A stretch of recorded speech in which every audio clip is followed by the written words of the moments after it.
22nd August, morning 7:30 a.m. Two real sisters, one named Rachel, the other Emily.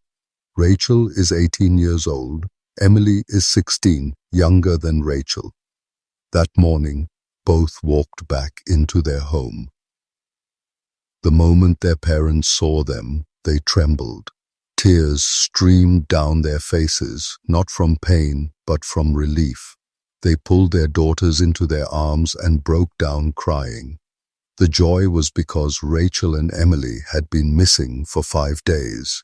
For the first time in nearly a week, their parents finally laid eyes on them. But the condition of the girls was terrible. Their clothes torn in places, bruises all over their faces and bodies. Their parents rushed them water, comforted them, and without wasting time, took them straight to the hospital. At the hospital, their father pleaded with the staff, "Please check them immediately. Please help my daughters."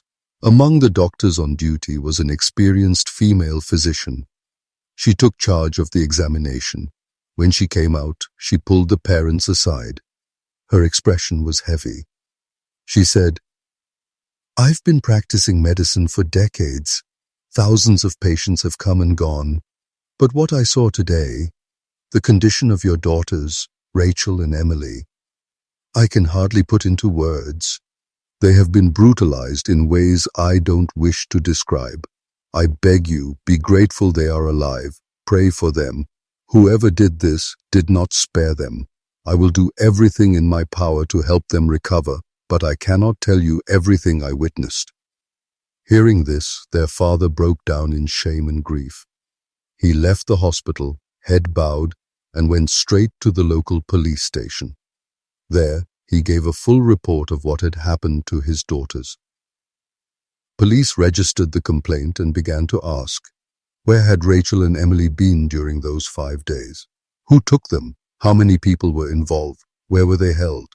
Were they moved from place to place? And how did they finally make it home? This crime had unfolded in a small rural town in Ohio. The family patriarch's name was Michael Turner. His wife, Rebecca Turner, had 3 children, a son named Daniel, age 25, then Rachel, 18, and Emily, 16.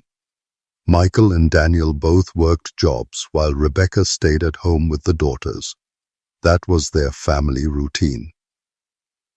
On August 17th, around 5 p.m., Rachel and Emily asked their mother for permission to go to the market to buy fabric trims for their new clothes. "It'll just take an hour, Mom," they promised. Rebecca agreed, and the 2 sisters left together, hand in hand. On the road, a white van pulled up beside them. Armed men jumped out, forced them into the vehicle at gunpoint, and sped away. Inside the van were 4 men. The van drove to an abandoned farmhouse on the edge of town. There, the girls were locked in a room. 2 more men joined the 4, making it a total of 6 predators. For days, the sisters were abused. Even worse, the attackers recorded videos of the assaults. Meanwhile, back home, Rebecca grew anxious. Hours passed. Her daughters never returned. She called her husband and son. Together, they searched the market, every street, every friend's house, but found no trace. Finally, they filed a missing persons report at the local sheriff's office. But police failed to recover the girls. Rachel and Emily spent 4 days trapped in the farmhouse. They only saw a cook who brought food. One day, that cook whispered, "Do you realize who you've fallen into the hands of? These men are dangerous. They don't spare anyone. They could kill you." Rachel begged him, "Please, take my father's number. Just tell him we're alive." She quickly gave him Michael's number. Later, the cook slipped outside and secretly called Michael. He said, "I can't tell you who I am, but listen carefully. Your daughters are held by a man named Mark and his gang. They are in terrible condition. I can't reveal the exact place, but call this number. It belongs to Mark." And he hung up. Michael didn't inform the police about the call. Instead, he directly dialed Mark. "I know you have my daughters. Please let them go." Mark was stunned. "Who told you that? How do you know?" Michael, "Doesn't matter who told me. I know. Release them." Mark laughed coldly.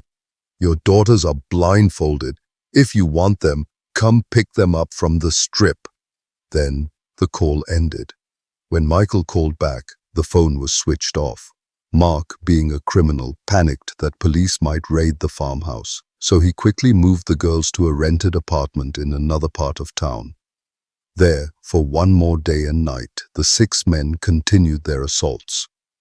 Finally, on the morning of August 22nd, at around 6 a.m., they dumped Rachel and Emily on Exchange Road, left them bruised, broken, and voiceless. Somehow, stumbling and crying, they made their way home. Parents embraced them. Then doctors confirmed the abuse. Then police questioned them. "Do you remember any names?"